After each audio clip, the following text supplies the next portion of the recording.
Mes amis, chers frères et sœurs en Christ, j'aimerais vous parler de la guérison, l'œuvre expiatoire sur la croix de Jésus-Christ.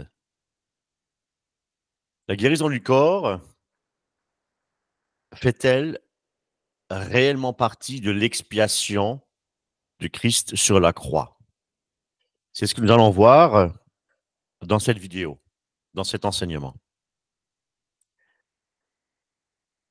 D'emblée, j'aimerais vous dire que je crois fermement à la guérison divine.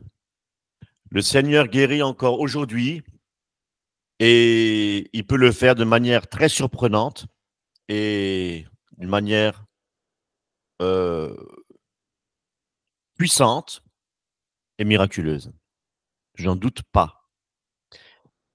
Mais je dirais même qu'il n'y a pas une seule maladie que le Seigneur ne soit pas capable de guérir.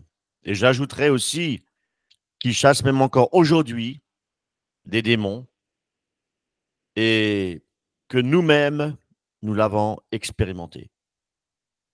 C'est vrai. Alors, moi, je dirais que nous ne devons pas limiter la toute-puissance de notre Seigneur Jésus-Christ par son autorité. Son autorité, je précise. Et rien ne lui est impossible. Rien ne lui est impossible. Dieu est souverain, créateur de toutes choses, et je l'ai expérimenté personnellement. Et c'est pourquoi je mets ma foi en la guérison divine. Et, mais cependant, je reste sur mes gardes et nous devons rester sur nos gardes. Parce que Satan aussi a un ministère de guérison. Ou plutôt, il ne guérit pas, mais il déplace la maladie. Il déplace le mal. C'est ça la grande différence, mes amis.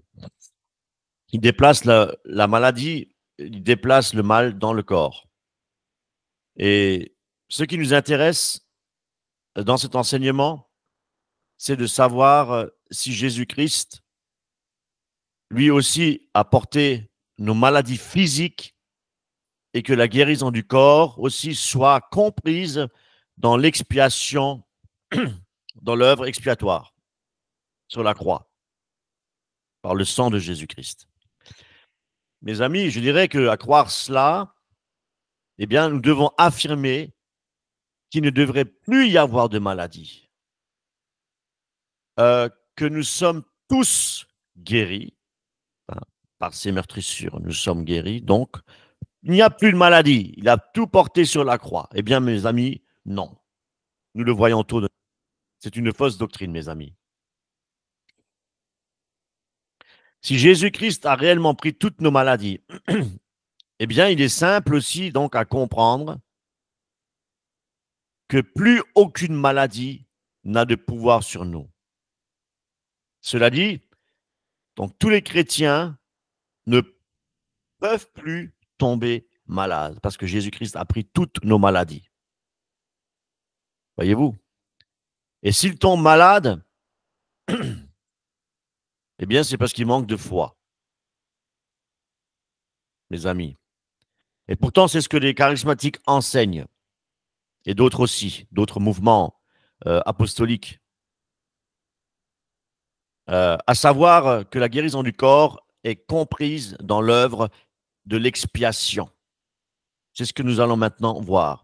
Et pour cela, nous tournons, prenez la parole de Dieu, je prends le temps de la lire, hein, et nous allons vraiment sonder les Écritures. Alors, Ésaïe 53, verset 4. Ésaïe 53, versets 4 et 5.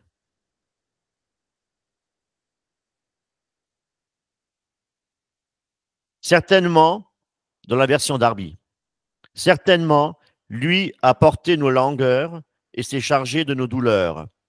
Et nous, nous l'avons estimé, battu, frappé de Dieu et affligé. mais il a été blessé pour nos transgressions. Il a été meurtri pour nos iniquités. Le châtiment de notre paix a été sur lui, et par ses meurtrissures, nous sommes guéris. Alors, si par ses meurtrisseurs, nous sommes guéris, c'est un fait, mes amis. Donc, si vous êtes malade, vous n'êtes pas guéri. Donc, il y a un problème avec ce verset. Je dirais un problème de contexte et de compréhension. Voyez-vous, pour ne pas dire n'importe quoi. Alors, si par ces meurtrissures nous sommes guéris, mes amis, nous ne pouvons plus tomber malades. Nous ne pouvons plus parce que c'est un fait. Comme aussi c'est un fait qu'il ait porté nos péchés sur le bois. Voyez-vous, c'est un fait. Alors, nous allons maintenant dans Matthieu, Matthieu chapitre 8.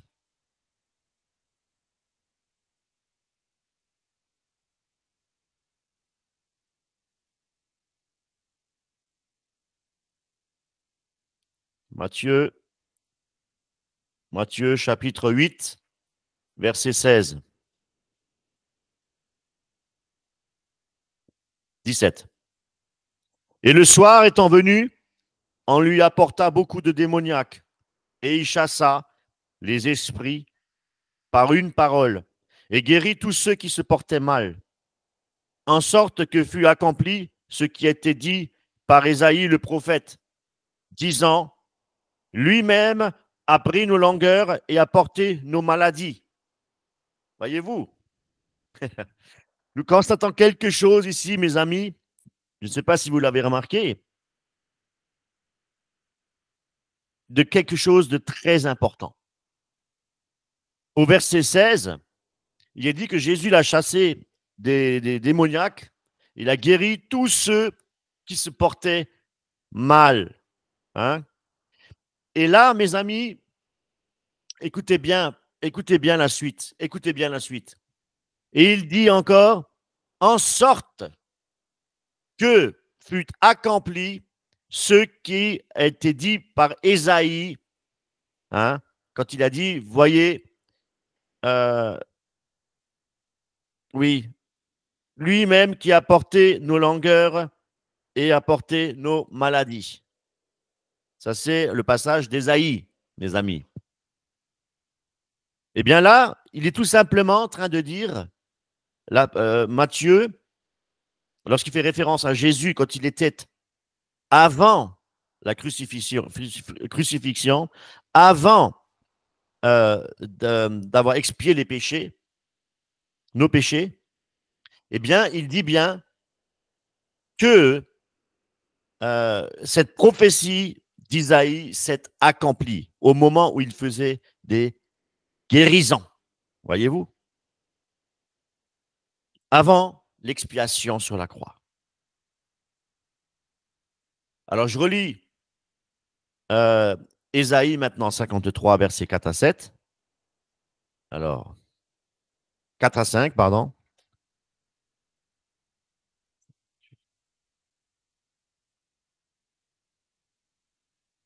Ésaïe 53, versets 4 à 5. Écoutez bien. Certainement, lui a porté nos langueurs et s'est chargé de nos douleurs.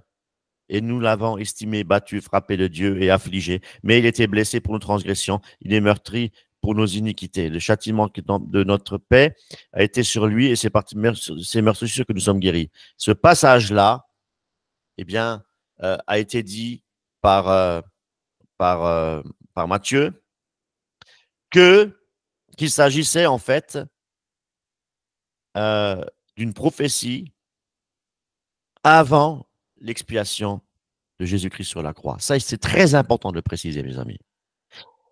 Il y a plusieurs qui prônent en fait une hérésie en disant que Satan, quand il était précipité sur la terre, il a apporté une double malédiction. Vous voyez ce qu'on raconte après, ce qu'on dit, hein, ce qu'on invente. Hein. Et cette double malédiction, c'était quoi? Le péché et aussi la maladie. Et c'est de là aussi qu'on dit que Jésus a apporté une double bénédiction sur la croix, à savoir qu'il a été blessé pour nos transgressions et qu'il a aussi pris nos maladies physiques et que nous sommes guéris de toutes les maladies. Vous voyez, avec les mots meurtrissure et guérison, on a apporté une doctrine qui n'est pas, on peut dire, conforme au contexte des Écritures. Voyez-vous, toujours rester dans le contexte. Savez-vous comment il faut réellement procéder pour savoir, ou plutôt pour interpréter les Écritures dans son juste contexte? Eh bien, il suffit de comparer l'Écriture avec l'Écriture, les versets avec les versets, et non pas un verset avec un raisonnement humain, voyez-vous. Et croyez-moi, c'est de cette manière-là seulement que, en fait, c'est le meilleur moyen pour comprendre et pour connaître le sens exact des Écritures, d'un passage de la Bible. Pour un passage de la Bible, il faut se référer à d'autres versets de la Bible pour rester dans le contexte. Mes amis, c'est ce qu'il faut faire. Et c'est ce que nous allons faire. Allons dans Psaume chapitre 41. Psaume 41, verset 4. Psaume 41, verset 4. Qu'est-ce qu'il est dit? J'ai dit, l'Éternel use de grâce envers moi. Guéris mon âme, car j'ai péché contre toi. J'aimerais bien relire. Seigneur, Éternel, use de grâce envers moi. Guéris mon âme, car j'ai péché contre toi. Voyez-vous, ici on parle de guérison de l'âme à cause du péché. Use de grâce envers moi. La grâce de Dieu a été offerte aussi sur la croix, bien entendu. La grâce de Dieu pour la guérison de notre âme, à cause du péché, car j'ai péché contre toi. Voilà. Tout se dessine là, tout se dessine, mes amis. Nous allons maintenant dans Matthieu. Matthieu 13. Matthieu 13. Prenez le temps vraiment de lire avec moi. Hein. Matthieu 13, verset 15. Car le cœur de ce peuple s'est épaissi, endurci, hein, et ils ont ouï dur de l'oreille, et ils ont fermé leurs yeux, de peur qu'ils ne voient des yeux, et qu'ils n'entendent des oreilles, et qu'ils ne comprennent du cœur, et qu'ils ne se convertissent, et que je ne les guérisse. Et que je ne les guérisse. Voyez-vous, mes amis, remarquez ici que ce qui se passe dans Matthieu, eh bien, il est dit que le peuple a fermé les oreilles pour ne point entendre et les yeux pour ne point voir. Et qu'ils se convertissent et que je ne les guérisse. Et dans Marc, il est dit la même chose, écoutez bien. Cependant, à la place de que je ne les guérisse, il est écrit qu'ils ne soient pardonnés. Alors, on va y aller. Marc 4, 12. Marc 4, 12. C'est le même passage. On parle, c'est la même référence. On parle de la même chose là. Afin qu'en voyant, ils voient et n'aperçoivent point, et qu'on entende et ils entendent et ne comprennent pas, de peur qu'ils ne se convertissent et que leurs péchés ne leur soient pardonnés. Voyez-vous? Et c'est cela. Il est dit exactement la même chose. Seulement chez Marc, à la place de dire ne les guérissent, il est écrit qu'il ne leur soit pardonné. Il est intéressant de noter qu'il s'agit vraiment ici d'un passage parallèle pour dire la même chose. Et pourtant, Marc, il ajoute un élément important pour bien comprendre que la guérison, mes amis, selon Matthieu, correspond au pardon selon Marc. Voyez-vous? Donc, guérison et pardon, c'est lié. C'est intrinsèquement lié, mes amis.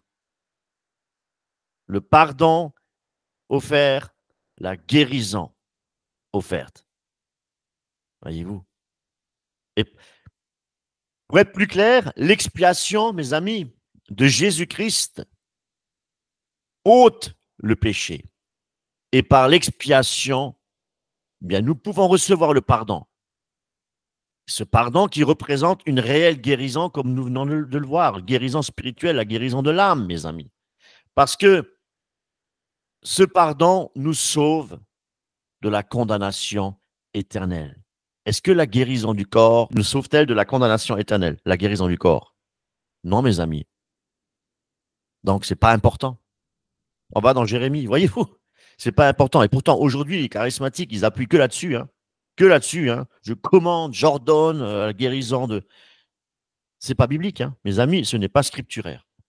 On va dans Jérémie 3, Jérémie 3, verset 22.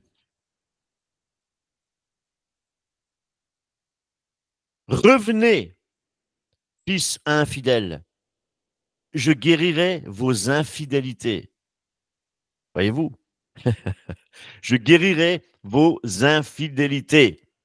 Être infidèle, mes amis, à Dieu, c'est marcher selon la chair et c'est un péché.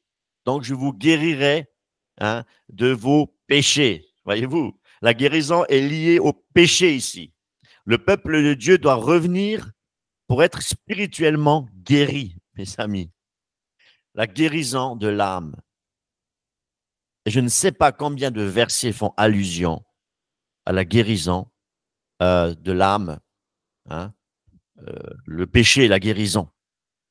On a besoin de la guérison à cause du péché et de l'iniquité. Nous continuons dans Jérémie.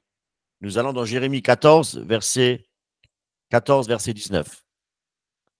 Jérémie 14. Je prends mon temps, frères et sœurs en Christ. Je prends mon temps de tourner dans la Bible. Vous puissiez regarder avec moi que ce que je dis est exactement écrit dans les Écritures. 19. Ton âme serait-elle dégoûtée de Sion? Pourquoi nous as-tu frappés sans qu'il y ait de guérison pour nous? Voyez-vous, sans qu'il y ait de guérison pour nous. On attendait la paix et il n'y a rien de bon. Et le temps de la guérison, et voici l'épouvante. Ici, et là, mes amis, maintenant,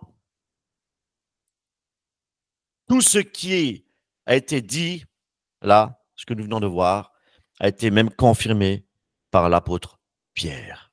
Eh oui, eh oui. Donc là, on ne peut plus douter. On ne peut plus en douter, mes amis. Et là, on va dans 1 Pierre 2, 24. 1 Pierre 2, 24, où il est dit à celui qui juge justement, que lui-même a porté nos péchés en son corps sur le bois, écoutez bien, afin qu'étant morts au péché, nous vivions à la justice par la meurtrissure duquel vous avez été guéris. Waouh, on ne peut pas être plus clair, mes amis. Ici, l'apôtre Paul fait référence à Ésaïe 53, 5 que nous venons de voir et nous enseigne quelque chose de très, très important, mes amis, très important, très, très important. Il dit que Jésus a lui-même porté nos péchés en son corps sur le bois, afin qu'étant morts au péché, nous vivions à la justice. Et là, il compare à quoi? À la prophétie d'Ésaïe 53, 5, en rajoutant par ces meurtrissures duquel vous avez été guéris. On ne peut pas être plus clair, mes amis. Il parle des péchés. Pierre, ici, est en train de parler des péchés, la guérison des péchés, les péchés que Jésus-Christ a portés. Et il dit que par ces meurtrissures par lesquelles nous avons été guéris. J'aimerais bien revenir à nouveau avec vous, là, Matthieu 8. Matthieu 8, et là, nous allons au verset 16-17 de nouveau. Matthieu 8, 16-17. Et le soir étant venu, je le relis, on apporta beaucoup de démoniaques et il chassa les esprits par une parole et guérit tous ceux qui se portaient mal, en sorte que fut accompli ce qui a été dit par le prophète Ésaïe, en disant lui-même, pris nos langueurs et a porté toutes nos maladies. Maintenant, mes amis, si nous croyons que Jésus a guéri toutes nos maladies physiques sur la croix, il y a un grand et un sérieux problème.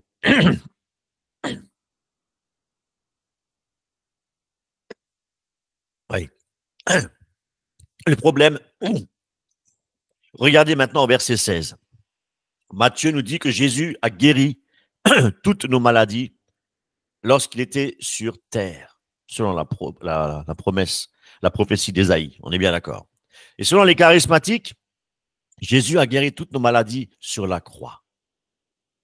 Bien, cela signifie qu'il aurait pris une partie de nos maladies sur terre et une autre partie de nos maladies sur la croix. Ça se ferait en 2 étapes, voyez-vous. Mais c'est pas possible. C'est impossible, mes amis. C'est-à-dire que durant le ministère de Jésus-Christ sur cette terre, il aurait accompli une expiation sans le sang pour nos maladies. Sans l'effusion du sang pour nos maladies, mes amis. Et sur la croix, une expiation avec le sang pour nos maladies. Mes amis, sur la croix, c'est une expiation avec le sang pour nos péchés. Nous l'avons vu. Pour être guéri de la maladie de l'âme, comme Pierre nous le fait entendre. Et c'est ça la vérité, mes amis. C'est ça la vérité, voyez-vous. Il n'y a pas d'alternative, il n'y a pas de spéculation, rien. C'est comme ça, mes amis. Sans la guérison de l'âme, nous ne pouvons pas hériter du royaume de Dieu. Et concernant la guérison du corps, mes amis, qu'il soit guéri ou qu'il ne soit pas guéri, il ne peut pas hériter du royaume de Dieu. Donc Jésus est bien mort pour nos péchés. Nos péchés qui représentent la maladie de l'âme. Représenté souvent aussi dans l'Ancienne Alliance sous la lèpre, voyez-vous, le lépreux, la maladie lèpre, voyez-vous. Maintenant, il y a des charismatiques qui enseignent que le péché, la maladie et la mort sont les œuvres du diable. Que Jésus est venu pour les détruire selon 1 Jean 3, 8, et que le péché, la maladie et la mort sont anéantis par les souffrances, par la mort et la résurrection de Jésus-Christ. C'est ce qu'ils enseignent, les charismatiques. Que Jésus a apporté nos maladies à Golgotha. Mais quand on étudie l'épître aux Romains, la guérison, elle est portée non pas sur le corps physique, mais bien de l'âme. Paul parle du pardon des péchés et de la délivrance du péché. Voyez-vous?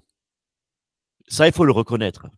Et si la délivrance de la maladie, de la mort, concernant notre corps physique, avait effectivement été réalisée par l'œuvre expiatoire de Jésus-Christ à la croix, alors mes amis, il faut accepter que depuis notre conversion en Jésus, plus personne, plus un seul chrétien ne devrait connaître la maladie et même pas la mort.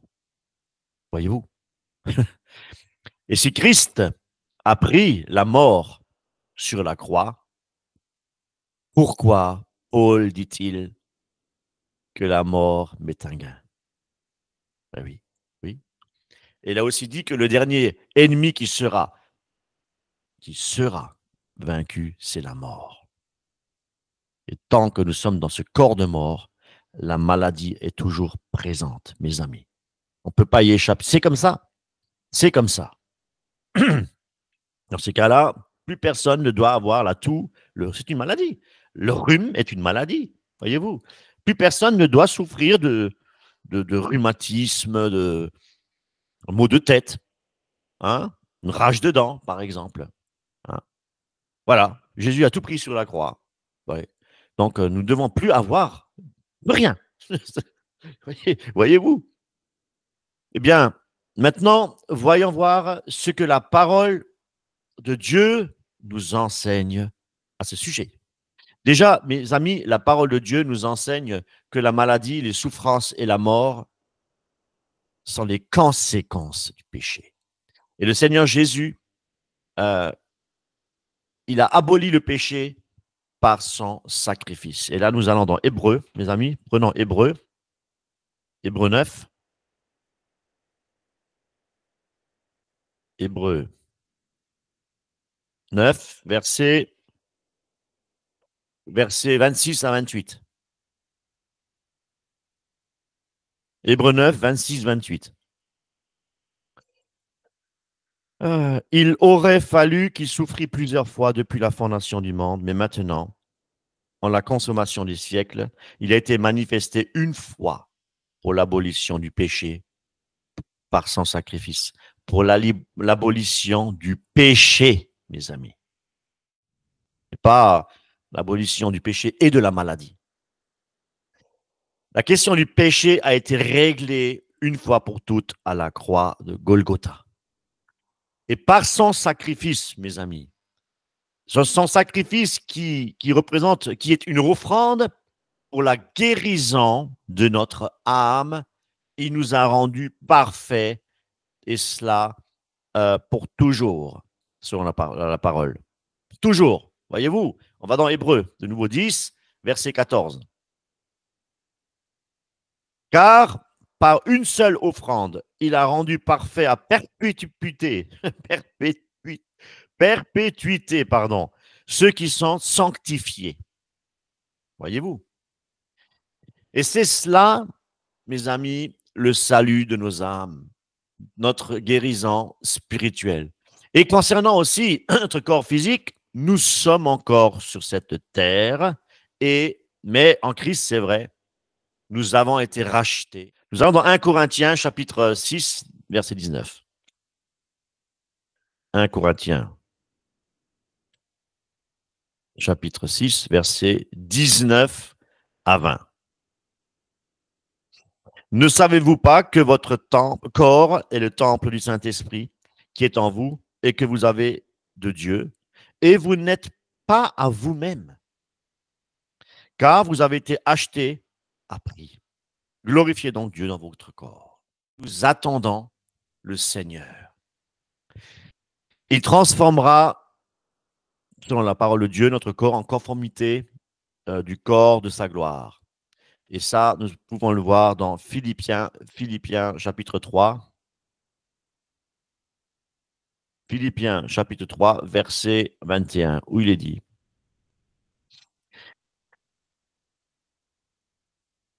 les cieux, d'où aussi nous attendons le Seigneur Jésus-Christ, Sauveur, qui transformera le corps de notre abaissement de la conformité du corps de la gloire, selon l'opération de ce pouvoir qu'il a de s'assujettir même toute chose. Toute chose. Et malheureusement, maintenant, notre corps attend encore la mort physique. Nous devons tous passer par la mort, mes amis, la mort physique. Et le dernier ennemi, comme je le disais, qui sera détruit, ce n'est pas encore le cas, c'est la mort. Et pourquoi? Pour revêtir l'immortalité. Et là, nous pouvons aller dans 1 Corinthiens, chapitre 15. 1 Corinthiens, chapitre 15, des versets 55 à 56. Où il est dit: la mort a été engloutie en victoire. Où est, ô mort, ton aiguillon? Où est, ô mort, ta victoire? Or, l'aiguillon de la mort, c'est le péché. Et la puissance du péché, c'est quoi? C'est la loi. C'est la loi. Voilà. C'est ça. Tant que nous sommes sur cette terre, mes amis, nous connaîtrons des épreuves. Nous connaîtrons, malgré que nous soyons rachetés par le sang de Jésus-Christ. Voyez-vous, nous devons passer par des épreuves, même les souffrances de notre corps, et tout cela. Et d'ailleurs, remarquez que ce n'est pas seulement réservé aux chrétiens. Notre voisin, je présume qu'il a le même corps que nous, hein, même corps. Voilà. Eh bien, les païens aussi vivent des épreuves en tout genre, mes amis. Mais la différence, c'est qu'avec Jésus, nous ne sommes pas seuls à passer les épreuves. Et Christ, il est avec nous et c'est vrai qu'il ne nous abandonnera jamais si, condition, nous lui restons fidèles. C'est cela. Voyez-vous, sur la croix de Golgotha, Jésus-Christ, qu'est-ce qu'il a fait? Il a dépouillé les dominations, les autorités. Et qu'est-ce qu'il en a fait avec? Il les a livrées publiquement en spectacle. De quelle manière? En triomphant d'elles, mes amis. Et c'est par ces meurtrissures, effectivement, qui nous a guéris spirituellement, parlant de nos péchés, en portant tous nos péchés, oui, effectivement, sont encore sur le bois. Et c'est, comme je vous le dis, c'est l'apôtre Pierre qui l'enseigne de cette manière. Et notez aussi que si vous lisez tout l'ensemble de l'épître de Pierre, mes amis, il n'y a pas un seul verset, mes amis, qui dit ou qui laisse entendre, qui fait référence que nous sommes guéris de toutes les maladies grâce au sacrifice de Jésus là, dans la croix. Vous ne trouverez même pas un seul. Vous pouvez chercher. Hein. Jésus-Christ a donné sa vie pour porter nos péchés. Et maintenant, nous allons apprendre quelque chose de très important. Nous allons dans Ésaïe cette fois-ci. Voilà. Là, c'est la parole de Dieu qui nous enseigne, mes amis. C'est la parole qui nous enseigne et rien d'autre. Pas les dire des hommes et pas se laisser séduire hein, par toutes ces choses-là. Alors, Ésaïe, chapitre 1, verset 5, il est dit, pourquoi seriez-vous encore frappés? Vous ajouterez des révoltes, toute la tête est malade et tout le corps et tout le cœur défaut. Voyez-vous? Tout le cœur défaut. On va un peu plus loin, dans Ésaïe, toujours, chapitre 33, verset 24. 33, verset 24.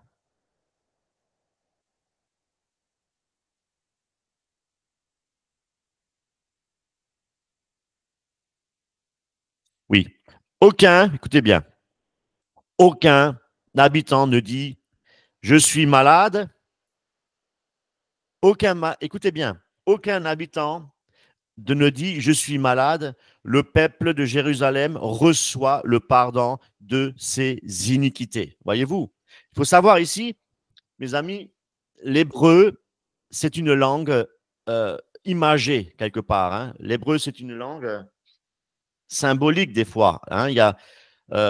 Et que le sens du mot il est toujours en rapport avec son contexte. Très important de le préciser.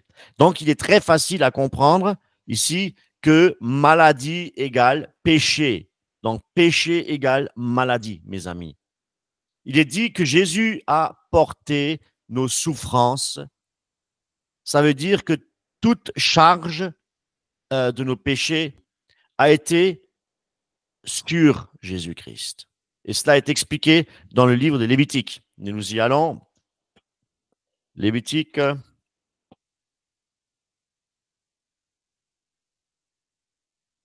Lévitique 16, versets 20 à 22.